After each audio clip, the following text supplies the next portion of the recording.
नमस्कार, मी दिव्या हुरकट. साम संजीवनी या आरोग्यविषयक कार्यक्रमात आपलं स्वागत. आज आपण चर्चा करणार आहोत मूळव्याध आणि आधुनिक उपचार पद्धती या विषयावर आणि मिनिमल इन्व्हेसिव्ह प्रॉक्टॉलॉजी आणि रोल ऑफ लेझर म्हणजेच गुदद्वारा संबंधित आजारांमध्ये मोठी चिरफाड न करता लेझर आणि तत्सम आधुनिक उपचार पद्धतीविषयी मार्गदर्शन करणार आहेत डॉक्टर वीरेंद्र जयस्वाल. सर, कार्यक्रमात मनापासून स्वागत. नमस्कार. चर्चेला सुरुवात करायची आहे, मात्र त्याआधी आपण सरांची थोडक्यात ओळख करून घेऊयात. डॉक्टर वीरेंद्र जयस्वाल हे औरंगाबादचे प्रसिद्ध शल्यचिकित्सक आहेत. डॉक्टर वीरेंद्र यांनी MS केलंय. दुर्बिणीद्वारे आणि लेझर शस्त्रक्रियामध्ये त्यांनी विशेष प्रावीण्य मिळवले. ते Indian association of gastro endoscopic सर्जनचे सभासदही आहेत. त्यांना मिनिमल एक्सेस सर्जन्स ऑफ इंडियाची फेलोशिप मिळाली आहे.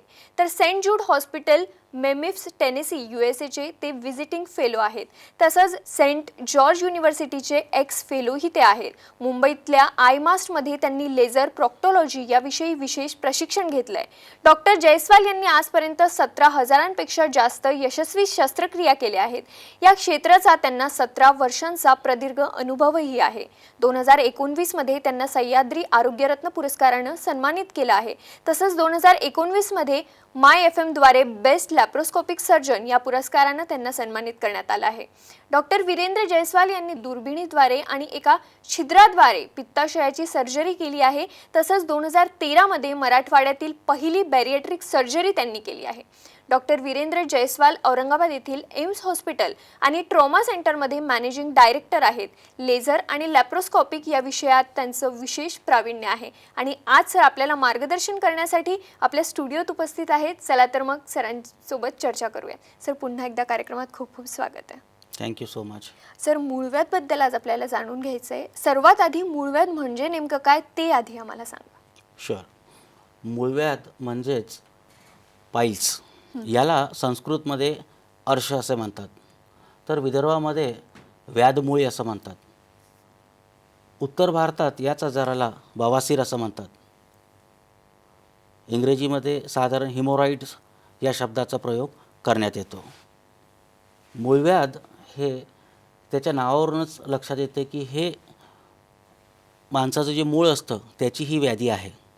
तर ह्या व्याधीमध्ये सर्वसाधारणपणे जसं पाईल्स म्हणतो आपण किंवा फिशर किंवा भगंदर हे वेगवेगळे प्रकार ह्या आजारामध्ये येतात. सर, मूळव्याध जे होण्याची नेमकी कारणं काय असतात? म्हणजे काय कारणांमुळे मूळव्याध होतो किंवा असं काय करावं की मूळव्याध टाळला जाऊ शकतो? मूळव्याध होण्याची मूळ कारण आज आपण जे लाईफस्टाईल जगतोय, जे आपण आधुनिक जीवन जगतोय, हे आधुनिक जीवन शैली जी आहे ही अत्यंत चुकीच्या पद्धतीनं आपण जगतोय. ह्या जीवनशैलीमध्ये आपण फास्ट फूडवर जास्त फोकस करतो. जेवणामध्ये सकस आणि चोथायुक्त आहार, ज्याला हाय फायबर डाएट, याचा अभाव जो आहे तो प्रकर्षानं आपल्याला जाणवून येतो. प्लस आपण साधारणपणे झोपेच्या आणि जेवणाच्या पद्धती ज्या पद्धतीने व्हायला पाहिजेत त्या पद्धतीने आपण ते नियम आणि वेळ पाळत नाही. तर हे एक आणखीन महत्त्वाचं याच्यामध्ये कारण आहे की आधुनिक जीवनशैली आणि लो फायबर डाएट, ज्याच्यामध्ये मग pizza, burger, fast food, Chinese food हे आपण घेतो आहे. याच्यामुळं या आजाराचं प्रमाण फार जास्त वाढलेलं आहे. साधारणतः भारतामध्ये आजच्या घडीला 4 कोटीपेक्षा जास्त रुग्ण जे आहे मूळव्याध या आजाराचे आहे आणि दरवर्षी ही संख्या 4 लाखानं साधारणपणे वाढत आहे. अरे बापरे. पण सर, या मूळव्याधमध्ये काही प्रकार पण असतात की मूळव्याध सगळ्यांना सेमच होतो? नाही, मूळव्याधमध्ये 2 प्रकार येतात. एक म्हणजे अंतर्गत मूळव्याध आणि दुसरं म्हणजे बाह्य मूळव्याध. अंतर्गत मूळव्याध हा जास्त कॉमन आहे कारण ही सुरुवातीची अवस्था आहे.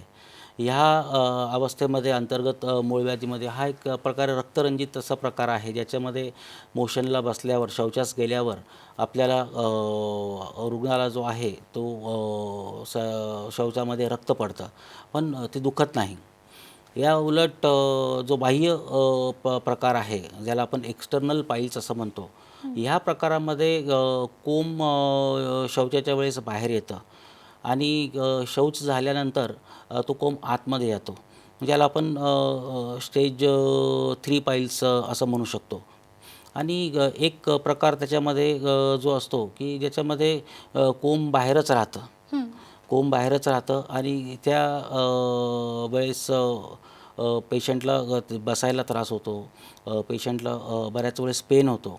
कारण की हे जे पाईल्स आहे, एक्सटर्नल पाईल्स आहे, याच्यामध्ये थ्रोम्बोसिस होतं. म्हणजे याच्यामध्ये रक्ताची गुठळी तयार होते आणि रक्ताची गुठळी तयार झाल्यानंतर ही सिच्युएशन थोडीशी इमर्जन्सी सिच्युएशन होऊन जाते. एका ग्राफिकच्याद्वारे मी थोडंसं दाखवू शकतो. आता आपण या ग्राफिकमध्ये बघतोय की याच्यामध्ये एक जे आहे इंटरनल पाईल्स आहे की ज्याच्यामध्ये कोंब जे आहे आतमध्ये आहे आणि दुसरा जो प्रकार बघतो आपण की तो एक्सटर्नल पाईल्स आहे. या एक्सटर्नल पाईल्समध्ये कोंब जे आहे ते बाहेर आलेलं आहे आणि बऱ्याच वेळेस ह्या कोंबमध्ये जे आहे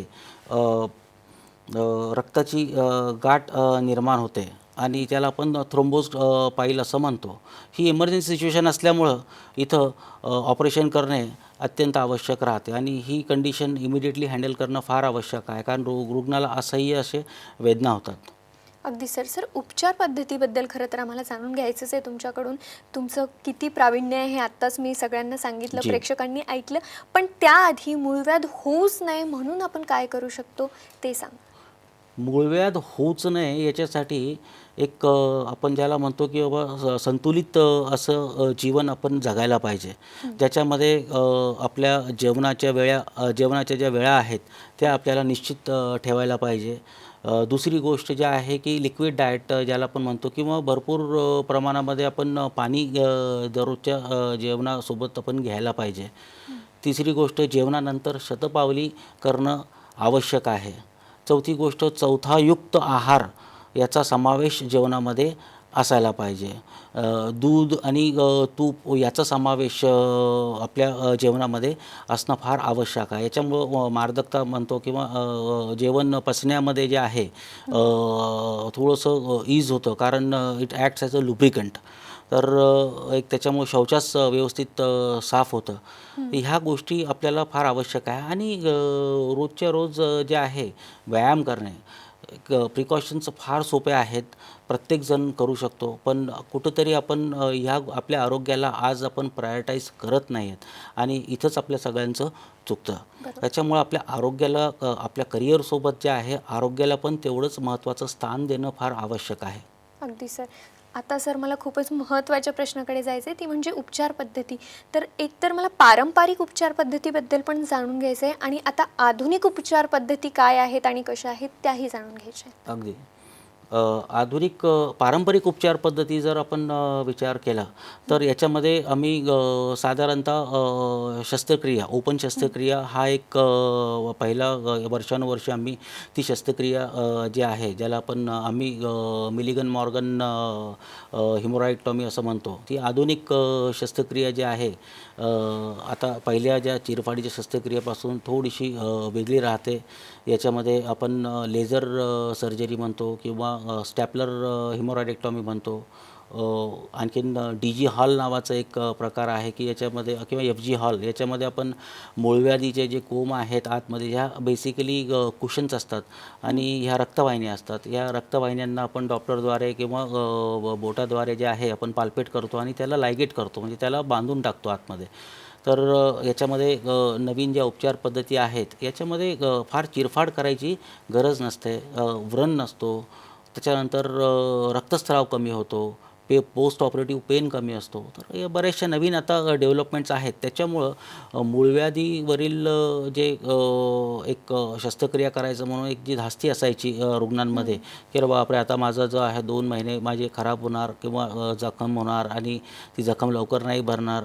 साधारणपणे जुने लोक सांगायचे की अवघड जागेचं दुखणं जे आहे याची रुग्णांना ऑलरेडी कल्पना असते आणि शस्त्रक्रिया म्हटल्यानंतर मग त्यांना आणखीन धसका बसतो. तर आधुनिक उपचार पद्धती जी आहे त्याच्यामध्ये लेझर जे आहे सगळ्यात जास्त यशस्वी लेझर शस्त्रक्रिया सध्या आहे, किंवा एक सुचर ॲनोरेक्टोपेक्सी म्हणून एक शस्त्रक्रिया आहे, तीसुद्धा अतिशय उत्तम शस्त्रक्रिया आहे, ज्याच्यामध्ये रुग्णाला ऑपरेशननंतर, शस्त्रक्रियेनंतर बिलकुल पेन राहत नाही एक बिलकुल राहत नाही याचा अर्थ की बाबा on a scale of 1 or 2 pain राहतो. जे सुरुवातीला ओपन शस्त्रक्रिया केल्यामुळं जे आहे ऑन अ स्केल ऑफ 10 ते 7 ते 8 किंवा कधी-कधी 9 पर्यंत स्कोअर जायचा आणि रुग्णाला प्रचंड वेदना व्हायच्या. आज तशी परिस्थिती राहिलेली नाही आहे. अगदी सर, खरं तर खूप छान असं मार्गदर्शन तुम्ही करताय. शस्त्रक्रियाबद्दल अजून आपल्याला जाणून घ्यायचं आहे. नेमक्या काय शस्त्रक्रिया आहेत, कशा होतात, हे सगळं आपण जाणून घेणारच आहोत. मात्र त्याआधी स्क्रीनवर तुम्हाला जे नंबर दिसत आहेत ते तुम्ही आवर्जून नोट करून घ्या. मूळ व्याधासंबंधित काहीही तुम्हाला प्रॉब्लेम असेल तर तुम्ही नक्कीच सरांना संपर्क करू शकता. सरांचे संपर्क क्रमांक सध्या तुम्ही TV स्क्रीनवरती बघू शकताय. एक छोटासा ब्रेक घेऊन आम्ही लगेच परत येतोय. पाहत रहा साम संजीवनी.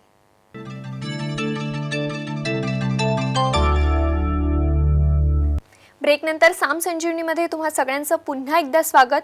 मूळव्याध आणि आधुनिक उपचार पद्धती या विषयावर आज आपण चर्चा करतोय आणि आपल्याला मार्गदर्शन करतायत doctor Virendra Jaiswal sir. Sir, ब्रेकच्या आधी आपण आधुनिक उपचार पद्धतीबद्दल जाणून घेतलं, पारंपरिक उपचार पद्धतीबद्दल जाणून घेतलं आणि तेव्हाच तुम्ही उल्लेख केला तो म्हणजे लेझर उपचार पद्धतीचा.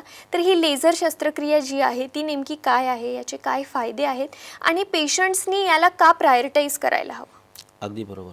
लेझर उपचार पद्धती आज मूळव्याधच्या रुग्णांसाठी एक वरदान ठरलेलं आहे. याचं मूळ कारण म्हणजे या शस्त्रक्रियेमध्ये कुठलीही चिरफाड करण्यात येत नाही आणि दुसरी महत्त्वाची गोष्ट म्हणजे ही एक सोपी अशी उपचार पद्धती आहे. याच्यामध्ये एक 1 मिलीमीटर साईजच्या 1 to 2 मिलीमीटर साईजच्या फायबरमधून आपण मूळव्याधचा जो कोंब आहे त्याच्यामध्ये प्रवेश करतो आणि त्याला लेझरद्वारे जे आहे आपण जाळतो. म्हणजे ते श्रिंक होऊन जातं. लेझर म्हणजे एक लाईट असतं, त्या लाईटच्या ज्या हीटनं ते मूळव्याध जे आहे, ते कोंब आहे ते श्रिंक होऊन जातं आणि त्यामुळं पेशंटला कुठलाही असं चिरफाड करायची गरज पडत नाही किंवा पेशंटला टाके द्यायची गरज पडत नाही किंवा ऑपरेशननंतर ड्रेसिंग्स करायची गरज पडत नाही. हा सगळ्यात महत्त्वाचा फॅक्टर आहे आणि रुग्णाला लवकरच जे आहे म्हणजे साधारण ज्या दिवशी आपण लेझर ट्रीटमेंट करतो त्या दिवशी किंवा त्याच्या पुढच्या दिवशी आपण रुग्णाला डिस्चार्ज देऊ शकतो. प्लस रुग्णाला घरी गेल्यावर जे आहे साधारण 3 ते 4 दिवसामध्ये जे आहे आपल्या रुटीन कामावर लागता येतं किंवा रुटीन काम शेड्यूल जे आहे ते फॉलो करता येतं. अगदी सर. सर, पण ऑपरेशन नंतर रुग्णांनी नेमकी काय काळजी घ्यायला हवी? कारण रुग्णांमध्ये असं असतं की ऑपरेशन झाल्यानंतर पथ्य पाळावे लागतात आणि ते पथ्य आहाराचे असो किंवा उठण्या बसण्याचे असो, तर त्यात नेमकी रुग्णांनी काय काय काळजी घ्यायला हवी? येस. एकतर ही आपण जे आधुनिक उपचार पद्धतीनं जे शस्त्रक्रिया करतो आहे याच्यामध्ये फार अशा क्लिष्ट शस्त्रक्रिया नसतात. त्याच्यामुळं रुग्णाला फार असं वेगळं असं काही शस्त्रक्रियेनंतर करायची गरज नाही आहे. जसं मी सांगितलं की बाबा मसालेयुक्त आणि फ्राईड फूड जे आहे ते त्यांना अवॉइड करावं लागेल आणि दुसरी गोष्ट पाणी भरपूर प्यायचं.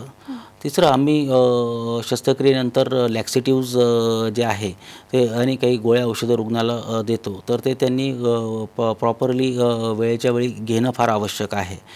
आणि शौचास गेल्यावर शौचाला जास्त जोर न लावणे हे फार महत्त्वाचं आहे. बऱ्याच वेळेस शौचाला जास्त जोर लावल्यामुळं रुग्णाला थोडा त्रास होऊ शकतो, तर हे अवॉइड करणं आवश्यक आहे.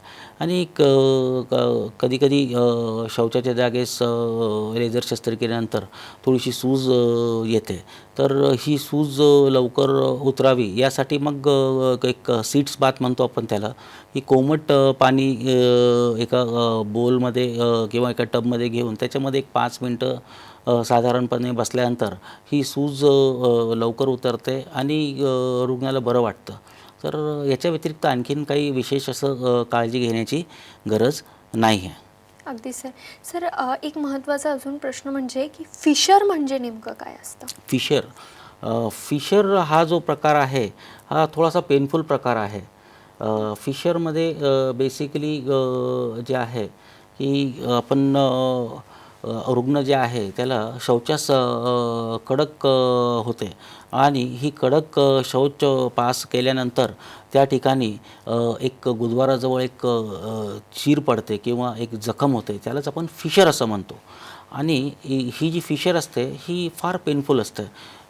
शौचाला गेल्यानंतर रुग्णाला शौचाच्या वेळेस अतिशय जास्त असं काहीतरी काच टोचल्यासारखं होतं किंवा रुग्णाला जे आहे शौचाहून आल्यानंतर जवळपास कधीकधी 3 ते 4 ताससुद्धा बर्निंग सेन्सेशन जे आहे शौचाच्या जागेवर राहतं. तसेच ह्या आजारामध्ये पेन जास्त असल्यामुळे रुग्णाला साधारण चालण्यामध्ये बसण्यामध्ये सुद्धा त्रास असतो. याच्यामध्ये सुद्धा 2 प्रकार आहेत किंवा एक आहे की ॲक्यूट फिशर आणि दुसरी आहे क्रॉनिक फिशर. तर ॲक्यूट फिशर जे आहे साधारणतः हे it is a self limiting condition, ज्याला आपण म्हणतो की ती जर तुम्ही डाएट आणि बाकीचे प्रिकॉशन जसं आपण डिस्कस केलेत किंवा हाय फायबर डाएट असेल आणि जेवणामध्ये पाणी भरपूर घेतलं आहे, स्निग्धता जी आहे तूप वगैरे जेवणामध्ये व्यवस्थित असेल तर हे साधारणतः आपोआप जे आहे ती बरी होऊन जाते. त्याचा एक आम्ही एक 4 आठवड्याचा कोर्स देतो आणि एक लॅक्सेटिव्ह चालू करतो. त्याच्यामुळं रुग्णाला बरं वाटतं आणि 90% पेशंट जे आहे ते फक्त गोळ्या औषधांनं आणि लाईफस्टाईल मॉडिफिकेशननंच चांगले होतात. याच्यामध्ये परत 2 प्रकार असतात की एक असते की बाबा अँटिरियर फिशर जी स्त्रियांमध्ये जास्त कॉमन असते आणि दुसरं असतं पोस्टिरियर फिशर. हे पोस्टिरियरली ही फिशर मेल पेशंट्समध्ये जास्त कॉमन असते आणि साधारणपणे क्रॉनिक फिशर जे आहे याच्यामध्ये रुग्णाला मोस्ट ऑफ द टाईम शस्त्रक्रिया करावं लागते. याच्यामध्येही आता लेझर शस्त्रक्रिया आल्यामुळं रिझल्ट्स आर फंटॅस्टिक आणि रुग्ण जे आहेत त्यांना पेनलेस ऑलमोस्ट पेनलेस ट्रीटमेंट मिळते आणि सेम डे किंवा नेक्स्ट डे रुग्णाला घरी जाता येतं. अरे वा. सर याच सोबत एक फिस्टुला जे आहे तेही काय आहे नेमकं ते समजून घ्यायचं. बेसिकली आता ह्या आजारामध्ये जे आहे फिस्टुला हा एक फारच क्लिष्ट आणि एक विचित्र आजार आहे जो खरंच लवकर बरा होत नाही. म्हणजे इवन म्हणजे या आजाराचं जे रिकरन्स रेट आहे किंवा हे ट्रेडिशनल शस्त्रक्रिया केल्यानंतरसुद्धा हा आजार 20% रुग्णांमध्ये जे आहे परत होऊ शकतो. That is the biggest drawback. आणि ह्या आजाराची जी ट्रेडिशनल शस्त्रक्रिया आहे, ओपन सर्जरी आहे, त्याच्यामध्ये संडासवरील नियंत्रण जाण्याचा फार जास्त धोका असतो. त्या दृष्टीनं जे आहे भगंदर ह्या आजारामध्ये आता नवीन जे उपचार पद्धती आधुनिक उपचार पद्धती आल्या त्या फारच जास्त चांगल्या आहेत. कारण given a choice to anybody, म्हणजे कोणालाही एक चॉईस जर तुम्ही दिली की बाबा तुम्हाला रिकरन्स पाहिजे की तुम्हाला इनकॉन्टिनन्स पाहिजे, तर कोणी हेच म्हणेल की रिकरन्स परवडेल, इनकॉन्टिनन्स नको, because it mess up your life. तर त्या दृष्टीनं आधुनिक जे भगंदरमध्ये उपचार पद्धती सध्या उपलब्ध आहेत त्या फार चांगल्या आहेत. ह्या आजारामध्ये मूळ आजार हा तयार कसा होतो हे थोडंसं आपण समजून घेऊया. भगंदर या आजारामध्ये बेसिकली जी गुदद्वाराजवळ जे आहेत 7 ते 8 ॲनल ग्लँड्स असतात. हे जे ॲनल ग्लँड्स असतात यांचा बद्धकोष्ठतेमुळे जो आहे इन्फेक्शन होतो, म्हणजे त्याला जंतुसंसर्ग होतो. आणि हे जे ॲनल ग्लँड्स जंतुसंसर्ग झाल्यामुळं तिथे एक छोटीशी पुळी म्हणू किंवा एक छोटीशी गाठ तयार होते. या गाठीमध्ये असतं पू आणि साधारणतः मग सुरुवातीच्या फेजमध्ये ज्यावेळेस ही गाठ जोपर्यंत फुटत नाही तोपर्यंत रुग्णाला तिथं वेदना होतात त्या पुळीमध्ये किंवा त्या गाठीमध्ये किंवा बरेच लोक त्याला बेंड असं म्हणतात. तर एक छोटासा बेंड तयार होतो आणि मग हा बेंड फुटतो, ज्याला आम्ही ॲप्सेस म्हणतो की हा ॲप्सेस फुटतो. ॲप्सेस फुटल्यानंतर मग त्या ठिकाणी जे आहे पूचा स्त्राव सुरू होतो आणि हा पूचा स्त्राव एक साधारणतः महिनाभर चालू असतो. मग नंतर काही काळ थोडंसं बंद पडतं. मग आतमधील ॲनल ग्लँड परत इन्फेक्ट होतात. परत महिन्या 2 महिन्यानंतर रुग्णाला हा त्रास सुरूच राहतो. ओव्हरऑल रुग्णाचं आयुष्य हे असंच चालू असतं. इथे गाठ येणार, पुळी येणार आणि ते फुटणार, पू येणार आणि हे कधीच बरं होत नाही. Invariably one fine day patient comes to doctor. कारण तिथं स्मेल येतो, तिथं पसचा डिस्चार्ज असतो आणि त्या डिस्चार्जमुळं तिथं खाज येते, स्किन पूर्ण एक्सकोरिएट झालेली असते. आणि फारच खराब असा हा आणि क्लिष्ट असा हा प्रकार आहे. बगंदर इज लाईक अ कर्स. अगदी सर, खूप छान असं मार्गदर्शन तुम्ही केलं. मूळव्याध आणि आधुनिक उपचार पद्धती, लेझरविषयी पण तुम्ही खूप छान असं मार्गदर्शन केलं. तुम्हाला अजून काही शंका किंवा अजून काही प्रश्न असतील आणि तुम्हाला सरांचं मार्गदर्शन घ्यायचं असेल तर सध्या स्क्रीनवरती तुम्ही सरांचे नंबर बघू शकतायत, ते तुम्ही आवर्जून नोट करून घ्या, सरांना संपर्क करा. त्यासोबतच स्क्रीनवरती सरांचा पत्ताही फ्लॅश होतोय, तिथे तुम्ही सरांची प्रत्यक्ष भेट घेऊ शकता आणि तुमच्या शंका, तुमचे प्रश्न किंवा काहीही उपचार पद्धती तुम्हाला करून घ्यायचे असतील तर तुम्ही इथे सरांना प्रत्यक्ष भेट देऊ शकता. हे नंबर्स तुम्ही आवर्जून नोट करून घ्या आणि डॉक्टर वीरेंद्र जयस्वाल यांना नक्कीच संपर्क करा. तुमच्या जे काही मूळव्याध संबंधित प्रॉब्लेम्स आहेत त्यावर आधुनिक उपचार पद्धती करून न त्रास होता, न टाके देता, न चिरफाड करता सर त्याच्यावर उपचार करतील. सर, तुम्ही इथे आलात, खूप छान असं मार्गदर्शन आम्हाला आणि आमच्या प्रेक्षकांना केलं. सर्वांतर्फे मी तुमचे आभार मानते. Thank you so much. खूप खूप आभारी आहे. साम संजीवनीमध्ये आज वेळ झाली इथेच थांबण्याची, मात्र तुम्ही कुठेही जाऊ नका. ताज्या बातम्यांसाठी पाहत रहा साम TV.